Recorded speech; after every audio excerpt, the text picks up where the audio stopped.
فوراً آگے گئے. فوقظہ موسیٰ، موسیٰ علیہ السلام نے اس کو ایک مکہ مارا. کس کو؟ فرعون کے فوجی کو. فقضى علیہ، اسی وقت اس کی موت ہوگی، ایک مکے سے وہ مر گیا. اب جیسے ہی وہ مرا ہے، فوراً موسیٰ علیہ السلام کے منہ پر جو الفاظ آئے وہ قرآن نے ریکارڈ کیے.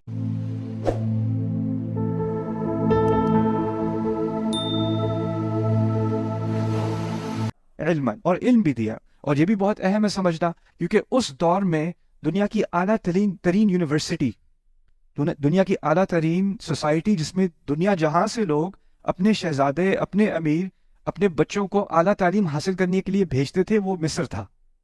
مصر تمدن کا سب سے اعلیٰ مقام تھا دنیا میں. اسی لیے فرعون اس کے بارے میں کہا کرتا تھا وَيَذْهَبَ بِطَرِيقَتِكُمُ الْمُثْلَىٰ. تو وہ موسیٰ بعد میں جب رسالت کی بات آئی تھی تو فرعون نے کہا تھا کہ مجھے تو ڈر ہے کہ یہ تمہاری یہ ساری سوسائٹی جس کی باقی سب مثالیں دیتے ہیں اس کو غائب کر دے گا. اس کی بات مت سنو، ہم اس مقام تک پہنچے ہیں، اس کی بات سنو گے تو یہ سارا مقام، ساری ترقی غائب ہو جائے گی، لوگ ہماری مثالیں پھر نہیں دیں گے. يَذْهَبَ بِطَرِيقَتِكُمْ الْمُثْلَىٰ. تو علم بھی جو دیا اللہ تعالیٰ نے موسیٰ علیہ السلام کو، وہ صرف دین کا علم نہیں دیا، سیاست کا علم، سوسائٹی کا علم، اس وقت کے جدید علوم کا علم، ہر طرح کا علم. اس کی جو ایکسیس تھی ان کے پاس، جس طرح سے ان کے پاس وہ موجود تھا اور اس کے ذرائع ان کے سامنے تھے، وہ کسی اور عام آدمی کے سامنے نہیں تھے. تو آتیناہ حکماً و علماً. اچھا، یہاں تک تو بات ہو گئی موسیٰ علیہ السلام کی خاص عجیب اور بڑی خوبصورت زندگی کے بارے میں شروع کے سالوں میں. لیکن اس کی اس آیت کی انتہا میں اللہ تعالیٰ نے ہم سے خطاب کیا ہے. قصہ ان کے بارے میں ہے، بات ہم سے ہو رہی ہے. اور کہتے ہیں وَكَذَلِكَ نَجْزِي الْمُحْسِنِينَ. اور جو بھی بہترین کرنے کی کوشش کرتا ہے ہم اس کو اسی طرح جزا دیتے ہیں. یعنی بات ایک شخص کی ہو رہی جو ہزاروں سال پہلے اس کے ساتھ اللہ تعالیٰ نے نوجوانی میں اس کو حکمت دی اور علم دیا، اور اب کہا اور اس طرح کی نعمتیں میں ہر اس انسان کو دینے کو تیار ہوں جو بہترین کرنے کے لیے سامنے آ جائے. جو احسان کرے گا اس کے لیے دروازہ کھلا ہے اللہ تعالیٰ کی طرف سے. تو کوئی بھی نوجوان یہ نہیں کہہ سکتا کیونکہ میں ابھی کم عمر میں ہوں اس لیے تھوڑی نادانی ہے میرے اندر. ہم بھی کہتے ہیں اپنے بچوں سے نا، ابھی تو 20 سال کا ہے، تھوڑی نادانی کی عمر ہے، خیر ہے، ابھی تو کچھ حرکتیں ایسی کرنے دو، ابھی بچہ ہے. اور ہمارے ہاں تو 28 کا بھی ہوا ہے، ابھی بچہ ہے، چھوڑو جی، بچے ہیں. یہ بچہ کر کے ہم نے وہ جو احسان کا تحفہ اللہ تعالیٰ نے دینا تھا نا، کہ اگر ہم اپنے بچوں کو، اپنے ینگ لڑکوں کو خاص کر ان کو انکریج کریں، بلکہ لڑکیوں کو بھی، کہ اپنا بہترین کرو، پڑھائی کرنی ہے تو بہترین کرو، کام کرنا ہے تو بہترین کرو، ہر چیز میں احسان کرو. اور جب محسن بنو گے، جب ہر چیز میں بہترین کرنے کی کوشش کرو گے تو پھر اللہ تعالیٰ یہ دروازے کھولتا ہے.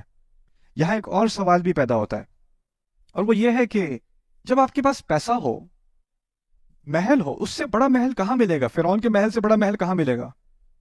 آپ کے پاس نوجوانی ہے، پیسہ ہے، قوت ہے، اقتدار ہے، تو اب تو بیٹھو آرام سے. اب کیا کرنے کی ضرورت ہے؟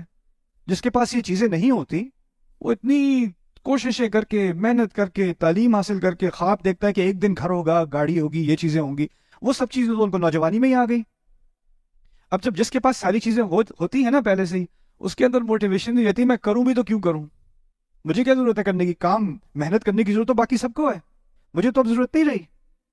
لیکن اللہ تعالیٰ نے ان کے بارے میں کہا ہے محسنین. وَكَذَلِكَ نَجْزِي الْمُحْسِنِينَ. اشارہ ہے کہ وہ بھی محسنین میں سے تھے علیہ السلام، موسیٰ علیہ السلام. یعنی یہ سب چیزیں ہونے کے باوجود ان کو پتا تھا ان میں سے کوئی بھی چیز میری زندگی کا مقصد نہیں ہے، میری زندگی کا مقصد کچھ اور ہے، اور مجھے اس کی طرف بہترین کام کرنے کی کوشش کرنی ہے. اب ان کو معلوم تھا کہ کیونکہ وہ رائلٹی ہیں، ان کا ایک خاص مقام ہے اور وہ محل میں بھی رہتے ہیں، تو وہ ایسے کھل کر تو آواز نہیں اٹھا سکتے کہ یہ جو میری قوم ہے اس کے ساتھ زیادتی ہو رہی ہے، ان کے ساتھ زیادتی مت کرو، زیادہ کوئی سنے گا نہیں یا پھر وہ بھی مشکل میں پڑ جائیں گے. تو ان کے لیے اللیگل ہے اس قسم کی بات کرنا. تو انہوں نے اسی عمر میں ایک فیصلہ کیا، اور اس فیصلے کا ذکر اگلی آیت میں وَدَخَلَ الْمَدِينَةَ عَلَى حِينِ غَفْلَةٍ مِّنْ أَهْلِهَا. وہ شہر کے اندر داخل ہوتے ہیں اس وقت پر جب باقی سب سو رہے ہوتے ہیں. اس کو عربی میں قیلولہ کہتے ہیں، یعنی دوپہر کے ٹائم گرمی بہت زیادہ ہو جاتی تھی تو غلاموں سے وہ کام کرواتے تھے، کنسٹرکشن وغیرہ کا، تعمیر وغیرہ کا کام کرواتے تھے. لیکن جو کام کرواتے تھے کوڑے مار مار کے، ان کے لیے بھی بہت گرمی ہو جاتی تھی، ان کو بھی سائے میں جا کے سونا پڑتا تھا. تو جب وہ بریک لیتے تھے تو سارے جو مزدور ہیں وہ بھی بریک لیتے تھے، تو سڑکیں خالی دوپہر کے دوران نا، جب بہت شدید گرمی ہوتی تھی تو ساری سڑکیں خالی مصر میں. اور اس ٹائم پہ موسیٰ علیہ السلام کو خیال آیا کہ یہ ایک واحد ٹائم ہے کہ اگر میں اپنی امت کی کوئی خدمت کر سکوں اور اتھارٹیز مجھے نہ پکڑیں، وہ یہ ٹائم ہے. تو وہ محل کی ساری لگژری اور آرائشیں چھوڑ کے، سارا آرام چھوڑ کے، اس وقت میں جس میں کوئی انسان باہر دھوپ میں نہیں نکلتا، اس وقت پہ وہ چھپ کے وہ نکلتے ہیں اور وہ شہر میں آتے ہیں کہ کسی کی میں مدد کر دوں، کوئی بوڑھا ہوگا اس کا میں کام مکمل کر دوں، یا اس کو کچھ کھانا دے دوں، یا کسی کی کسی کو کوئی تکلیف ہو گئی ہے تو میں اس کی مدد، مرہم پٹی کرنے کی کوشش کروں. یعنی وہ ڈھونڈ رہے ہیں میں کیسے کسی کی مدد کروں، یہ ان کا احسان ہے. پچھلی آیت میں کہا تھا وَكَذَلِكَ نَجْزِي الْمُحْسِنِينَ، تو سوال لگ گیا ان کا احسان کیسا ہوگا؟ تو قرآن نے خود ہی اس کی تفسیر تھوڑی سی کر دی کہ وہ اب ڈھونڈ رہے ہیں میں کیسے کوئی موقع ڈھونڈوں کہ میں کسی اور کی مدد کر دوں.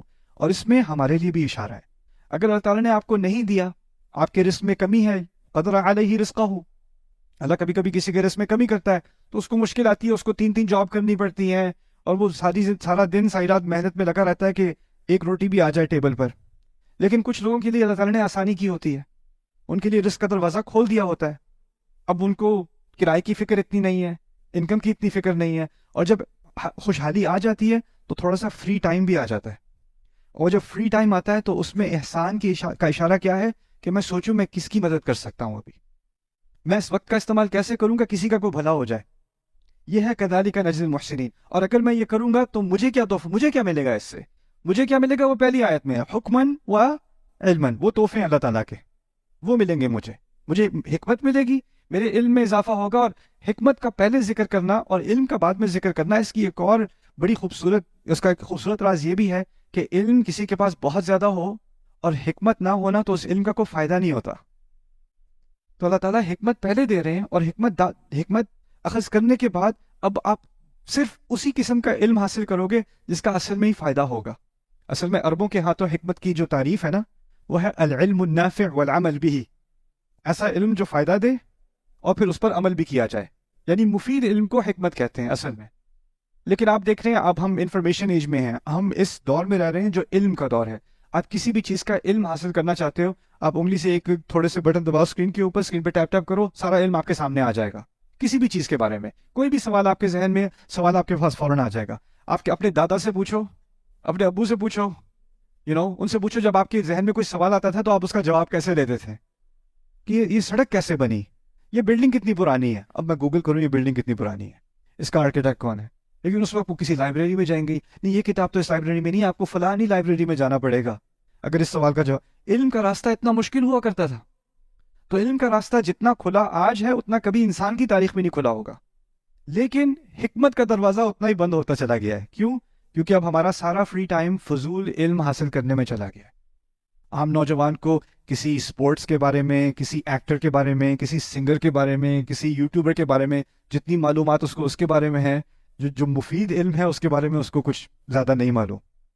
دینی اعتبار سے بھی اور دنیاوی اعتبار سے بھی. گاڑی اس کو فکس کرنی نہیں آتی، لیکن ویڈیو گیم کے بارے میں بہت ساری معلومات ہیں اس کو، کہ اس میں ہائی رینکنگ کیسے آتی ہے. ٹھیک ہے نا؟ تو یہاں پر جو حکمن و علمن کہا ہے، یہ تحفہ ہے اللہ تعالیٰ کی طرف سے اگر میں کوشش کروں کسی اور کی مدد کرنے کی. وَكَذَلِكَ نَجْزِي الْمُحْسِنِينَ. اچھا آخری بات آج، جہاں تک میں پہنچنا چاہ رہا تھا وہاں تک تو نہیں پہنچیں گے، لیکن ایک اور بات آپ کے سامنے رکھتا، وہ یہ تھی کہ جب وہ وہاں گئے ہیں، اس شہر میں خالی تھا، فَوَجَدَ فِيهِ